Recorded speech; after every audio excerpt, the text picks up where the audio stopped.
Les usagers de la SNCF ont manifesté ce samedi 12 novembre 2011 en gare de Pont, bloquant le train Corail qui assure la liaison Toulouse-Nantes. La population, soutenue par les élus et les syndicats, engage un bras de fer avec la direction de la SNCF.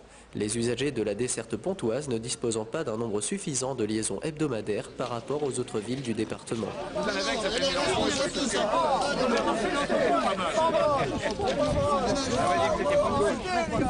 Aujourd'hui, on n'est plus pour les populations, c'est plus pour les populations qu'on est là.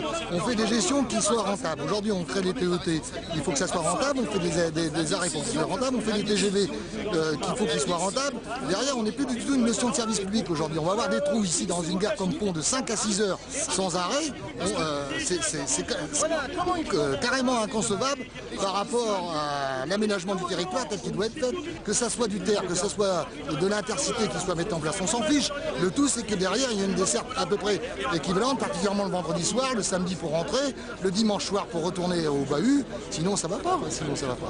Tant que le comité et l'organisation syndicale CGT ne sera pas reçus autour d'une table pour négocier sur les arrêts et sur la pérennité de tous ces trains en gare de Pont, effectivement, on appellera à soutenir ce mouvement. Il y a différents intervenants. Il y a les régions qui règlent les TER, et c'est très bien.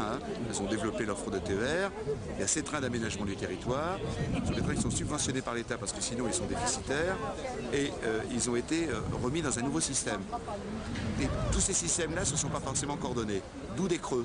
Et puis il y a d'énormes travaux menés par Réseau Ferré de France qui vont commencer dans toute notre région, qui sont énormes, qui vont créer beaucoup d'emplois. Tout ça a besoin d'être coordonné. Et une fois que tout ça aura été coordonné, naturellement, on y verra plus clair. Mais il y a quelques problèmes comme Pont et Montande qu'il faut régler immédiatement. Et on a les solutions. J'ai écrit à tous les ministres pour leur proposer des solutions. Sauf que malheureusement, ce 12 novembre, elle n'était pas encore en place. Et donc le comité de défense a maintenu sa manifestation. Si on maintient des arrêts, il y aura automatiquement des usagers. Moi, je peux vous assurer que le dimanche soir, quand je viens à la gare de Pont et je suis venu amener mes filles et mes enfants ici à la gare de Pont, il y avait de nombreux jeunes qui viennent prendre le train à Pont parce que Pont est positionné pas très loin de la Charente, pas très loin de Cognac et permet justement de desservir un large territoire. Et justement, c'est une réponse à ce large territoire rural que nous donnons en maintenant des arrêts à Pont. Il y a un non-sens politique. On veut que les campagnes continuent à vivre. Il y a un bassin d'emploi sur la ville de Pont et on fait le contraire. C'est-à-dire qu'on engage encore plus nos responsabilités au niveau de la route, etc. C'est que ces trains qui ne s'arrêtent plus sont de la responsabilité du ministère des Transports. Donc effectivement, on appelle le ministère des Transports de revoir leur politique d'arrêt dans les gares rurales notamment.